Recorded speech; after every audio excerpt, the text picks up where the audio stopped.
Imagine it's late at night and you're scrolling on your phone. For hours, you've been clicking from app to app. The occasional chuckle from a video spiking your dopamine enough for you to continue on to the next. Blue light illuminates your face, and your eyes grow tired from straining. You feel foolish spending your time doing this, but following trends make you feel like part of a larger community. But what if I told you that the comments that you're laughing at, the like counts you're admiring, and the content that you're viewing itself is all fake? This is the content of Dead Internet Theory. We come from the generation of children who grew around a rapidly developing internet. In this age of AI dominance that we're now entering into, awareness of what is and is not bot activity is more relevant than ever.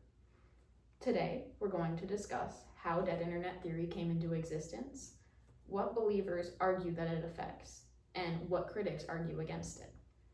First, we're going to look at how the internet became infested with bots in the first place. As proposed by Reddit user jpup_VR, a specific series of events led to the internet becoming full of more and more bots. In 2003, the Defense Advanced Research Projects Agency, or DARPA, introduced LifeLog, which was a surveillance system and essentially intended to keep track of all of the information about us. This ranged from the books and magazines that somebody has read to their credit card numbers. In the early age of the internet, this idea was highly controversial, and many people didn't find it okay. Because of this, LifeLog was shut down by the US government on February 4th, 2004. However, on the very same day, Mark Zuckerberg launched Facebook from his dorm room. While this coincidence itself doesn't serve as proof, it's eerie to look at what Facebook is capable of today, monitoring our interests and our behaviors and looking at how that plays into the patterns we have. A lot of this aligns with LifeLog's initial mission. According to Shane Harris, journalist at New York Times, after 2004, DARPA was adopted by the National Security Agency and continued to develop surveillance systems until they were able to construct a 1 million square foot storage facility in Utah by 2012. Since then, the NSA made DARPA agreements with other popular big tech companies and achieved many of the goals that LifeLog initially had. How does that translate into our life today? Nearly every app that we have monitors our habits, shows content that pushes specific narratives that was created to keep us clicking. How does this relate to Dead Internet Theory specifically, you might be asking? Believers of Dead Internet Theory claim that the primary way that it's pushed is by big tech through bot activity. Now, what does bot activity mean? A lot more than you may realize. Many already know that bots are used online by real people to gain things like followers and likes and more on social media posts.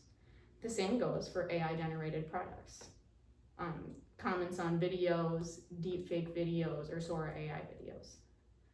However, while this content isn't specifically harmful in itself, the way that this content is produced and presented to us can be deeply dangerous. Believers of Dead Internet Theory claim that bots creating artificial content filter this content toward you to keep you clicking. Whether it's through videos of war-torn children and starving animals that appeal to your empathy, or catering videos towards you that have comment sections with arguments that try to keep you clicking through, getting you to engage in those arguments, supporters of Dead Internet Theory believe that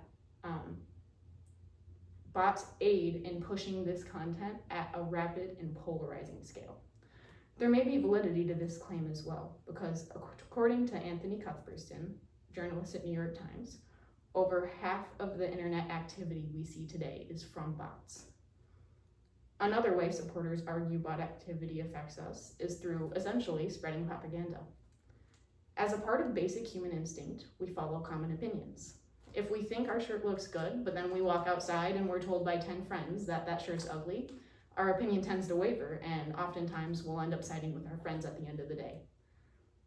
Supporters believe that big tech achieves a similar effect through bot activity, pushing certain narratives and trends over others that help us form specific opinions that they want us to have so we can stay engaged. While many people support Dead Internet Theory, there are also several skeptics. Two journalists, Jake Renzella and Vlada Rozova, discussed dead internet theory, who have discussed dead internet theory believe that it's an exaggeration. While it's given that bots are going to be active online, they claim that the idea that bot activity is prevalent enough to dominate the content that we consume and the opinions that we have is just far-fetched. Critics of dead internet theory also describe spaces like Discord that we have that are largely absent from any bot activity and are driven by human content and conversations alone. In conclusion, dead internet theory has a lot of probable evidence to support it, but it also should be encouraged to be taken with a grain of salt. Today, we've discussed how dead internet theory came to be, what supporters believe, how supporters believe it affects both the internet and our lives, and the arguments that critics have against it. While we may not be able to control who or what produces the content surrounding us, it is essential to remember that we must be intentional in what we consume.